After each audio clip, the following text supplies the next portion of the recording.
Hello అందరికీ, ఈరోజు ఆలు కర్రీ చాలా సింపుల్గా ఈజీగా టేస్టీగా ఎలా తయారు చేసుకోవాలో ఆ విధానం అయితే చూడండి. ముందుగా అయితే ఆలు ముక్కలు కట్ చేసుకోవాలి. నేనైతే ఐదు తీసుకున్నాను మీడియం సైజు ఆలుగడ్డలు. ఇంకా దానికి సరిపోను ఒక 3 టమాటోస్ అయితే తీసుకొని వాటిని కూడా ముక్కలుగా కట్ చేసుకున్నాను. తర్వాతకి 1 ఆనియన్ తీసుకొని వాటిని కూడా కట్ చేసుకున్నాను. 3 పచ్చిమిర్చిని తీసుకొని వాటిని చీలికలుగా కట్ చేసుకున్నాను. ఆ తర్వాతకి ఒక కళాయి అయితే తీసుకున్నాను. దాంట్లోకి సరిపోను ఆయిల్ అయితే పోసుకుంటున్నాను.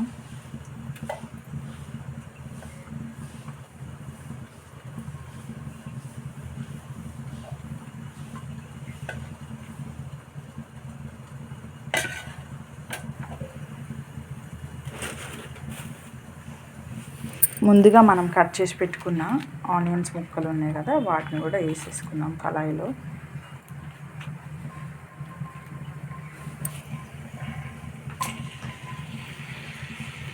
పచ్చిమిర్చి చీలికలు,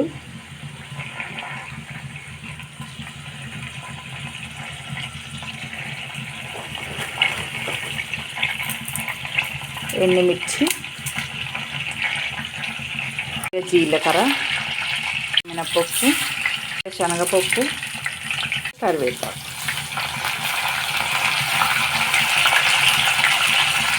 అన్నీ చక్కగా కలుపుకోవాలి. ఇవి గోల్డెన్ కలర్ వచ్చేంత వరకు ఫ్రై చేసుకోవాలి. గోల్డెన్ కలర్ అయితే వచ్చాయి కదా, చూస్తుంటే మీకు అర్థమైపోతుంది. తర్వాతకి ఆలు అండ్ టమాటో కలిపి వేసేసుకోవాలి.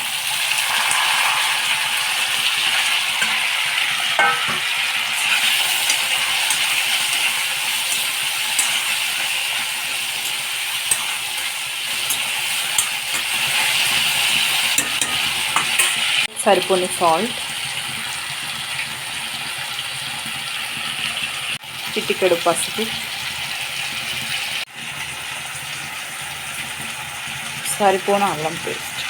నేనైతే 1.5 స్పూన్ వేసుకున్నాను. మిక్స్ చేసుకోవాలి.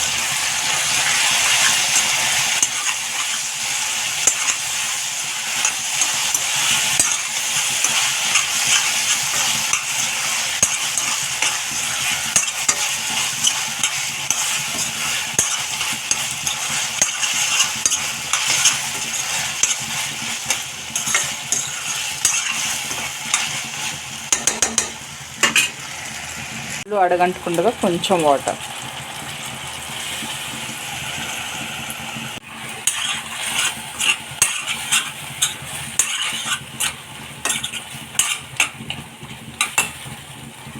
టమాటా ఇంకా ఆలు మెత్తబడ్డదాకా ఉడికించుకోవాలి. చూస్తున్నారు కదా, ఇలా ఆయిల్ తేలేంత వరకు అయితే ఉడికించుకోవాలి.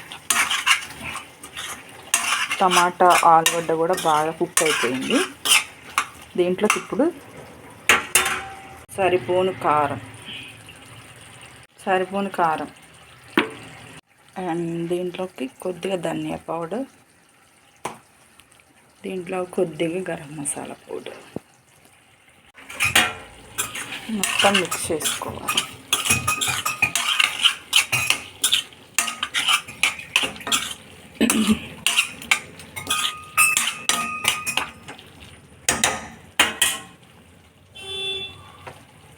లాస్ట్లో చివరిలో కొంచెం కొబ్బరి పొడి అండ్ లాస్ట్లో కొత్తిమీర వేసేసుకొని మనం ఇలా చక్కగా కలుపుకొని